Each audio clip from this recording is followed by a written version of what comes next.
सभी को जय माता दी और स्वागत है आप सबका हमारे चैनल पर। आशा करता हूँ आप सब स्वस्थ होंगे। और आज एक विशेष जानकारी आप सबके सामने मैं प्रस्तुत करना चाहता हूँ। काफ़ी दिनों के बाद एक वीडियो आई है ये, और ये बहुत लोगों के मन में सवाल आ रहा था कि क्या जब को हम किसी भगत के पास या किसी अन्य व्यक्ति के पास जाते हैं जो पूजा आदि का कार्य करते हैं, तो उनके बताए हुए उपाय से क्या हमें लाभ होता है,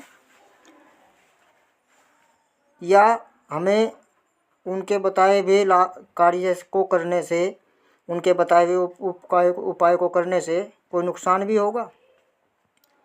जानते हैं इस वीडियो में। चलिए देखिए, ये जो उपाय हैं ये निर्भर करता है कि आप किस व्यक्ति के पास जा रहे हैं।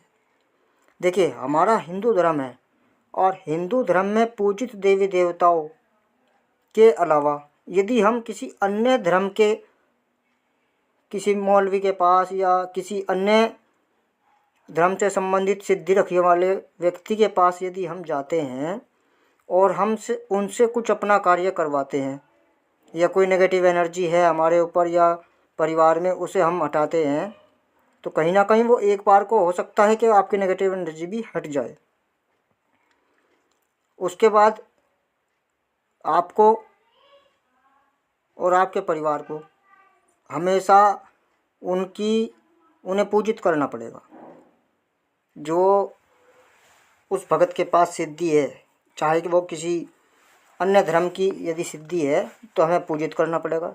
इससे नुकसान क्या होगा और लाभ क्या होगा? देखिए, लाभ तो मात्र सिर्फ इतना सा ही है आपको कि हो सकता है आपकी नेगेटिव एनर्जी हट जाए। ये भी हो सकता है वह कुछ समय के लिए ही हटे, ये भी हो सकता है कि वो परमानेंट हट जाए। और इसका नुकसान हमें क्या है? इसका नुकसान है हमें ये कि हम अपने देवी देवताओं को पूजित ना करके अन्य धर्म के कार्य को करने लग जाते हैं, जिससे हमारे घर के पितृ, हमारे घर की कुलदेवी, ये कहीं ना कहीं रुष्ट होती हैं और ये हमारी सहायता फिर जीवन पर्यंत कभी नहीं करते, और ना ही हमारे परिवार में ये, हमारे घर में इनका कोई शुभ आशीष मिलता है, ना ही ये निवास करते हैं। एक तो बात हुई है। दूसरी बात, यदि हम अपने धर्म वाले के ही पास जाते हैं तो क्या होता है?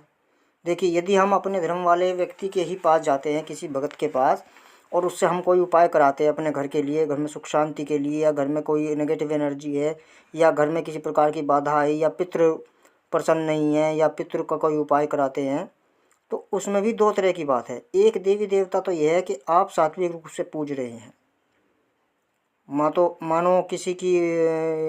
मानो माता महाकाली है, कोई सात्विक रूप से उनकी पूजा करता है। महाकाली अपने आप में बहुत बड़ी शक्ति है। इनकी सात्विक पूजा करने वाले को भी कभी कोई नुकसान नहीं हो सकता। फिर भी चलो, मान लिया हम उस लायक नहीं हैं, हम उस कार्य को नहीं कर पाते, हम उनकी उतनी पूजा पाठ नहीं कर पाते।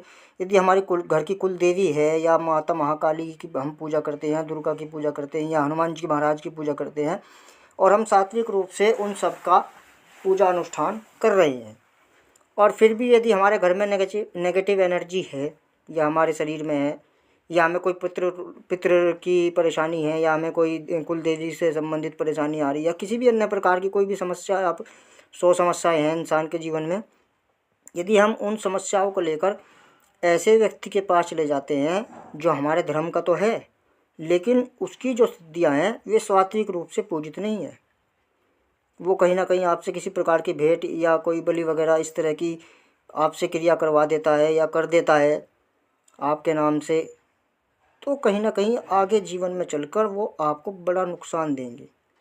आपको उनसे लाभ की प्राप्ति नहीं हो पाएगी।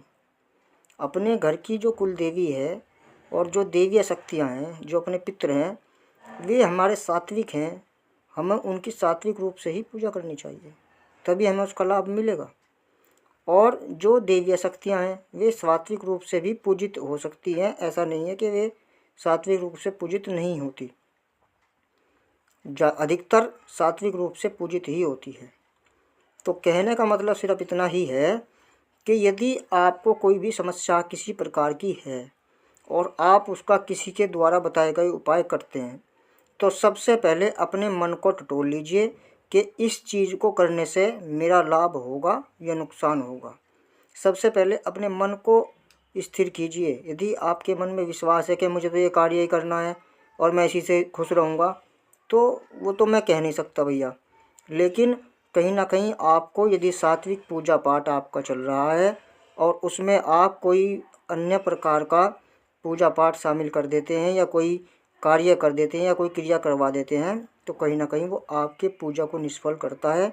और आने वाले समय में कुछ समय के लिए आपको शांति अनुभव हो सकती है, लेकिन उसके बाद आने वाले समय में आपके लिए जीवन में कठिनाइयाँ शुरू हो जाएंगी और फिर उस भगत तांत्रिक के अलावा अन्य आपको कहीं रास्ता नहीं मिलेगा। आपको उनको पूजित करता रहना पड़ेगा, आपको न हमेशा भोग प्रसाद बलि देनी पड़ती रहेगी। इसी प्रकार से ये कार्य निरंतर चलता रहेगा। तो बेहतर यही है, भलाई भी इसी में है कि यदि आपको कोई भी परेशानी होती है तो आप सात्विक मार्ग को अपनाइए, सात्विक भगत के पास जाइए, सात्विक सिद्धियों की पूजा कीजिए। जो हमारे देवी देवता हैं, देवी की शक्ति भी है, हनुमान जी की शक्ति की भी है, शिव जी की शक्ति है, भैरव बाबा की शक्ति है, जो सात्विक रूप से पूजित हों उनकी शक्तियों की पूजा करें और उनसे ही अपना उपाय कराएं। और उनके द्वारा बताए गए उपाय को करने से पहले हमेशा अपने मन में सोच लें कि हम इस उपाय को करके कहीं हमारा कुछ उल्टा सीधा कार्य न हो जाए। देखिए, सात्विक पूजा पाठ से कभी किसी को कोई नुकसान नहीं होता। और मैं तो यही कहूँगा, अगर किसी को कोई परेशानी भी है ना, तो खुद अपनी लड़ाई खुद लड़िए। मैं पहले भी कई बार वीडियो में बता चुका हूँ, अपनी लड़ाई खुद लड़िए। हनुमान चालीसा है, बजरंग बाण का पाठ है, सुंदरकांड का पाठ है, भगवती की दुर्गा सप्तशती का पाठ है। आप इन चीज़ों को अपनाइए। धीरे धीरे लाभ तो देर में होगा, लेकिन आपको ऐसा ज़बरदस्त लाभ होगा, आपको जीवन में कभी पीछे मुड़ के देखने की आवश्यकता नहीं पड़ेगी। ऐसा विश्वास रखिए और अपनी पूजा को निरंतर बढ़ाते रहिए। आपको कभी किसी के पास जाने की ज़रूरत पड़ेगी ही नहीं। लेकिन यदि कभी जाना भी पड़ जाए तो सात्विक और अपने धर्म के विरुद्ध न जाएं और सात्विक व्यक्ति के पास ही जाएं, जिसकी पूजा पाठ सात्विक हो, जिसके कार्य सात्विक हो, जिसका कहीं ना कहीं भोग प्रसाद भी दिया जा रहा है तो वो भी सात्विक हो। चलिए, वीडियो अधिक लंबी हो जाएगी क्योंकि मैं एक जानकारी और देता आपको इसी वीडियो में। अगली वीडियो में इसकी जानकारी दूंगा मैं। जो व्यक्ति भूत प्रेत से पीड़ित हों, जो व्यक्ति किसी प्रकार की समस्याओं से पीड़ित हो, उनके लिए सबसे अच्छी जगह क्या है और सबसे अच्छा उनके लिए क्या उपाय है। मिलते हैं अगली वीडियो में, तब तक के लिए जय माता।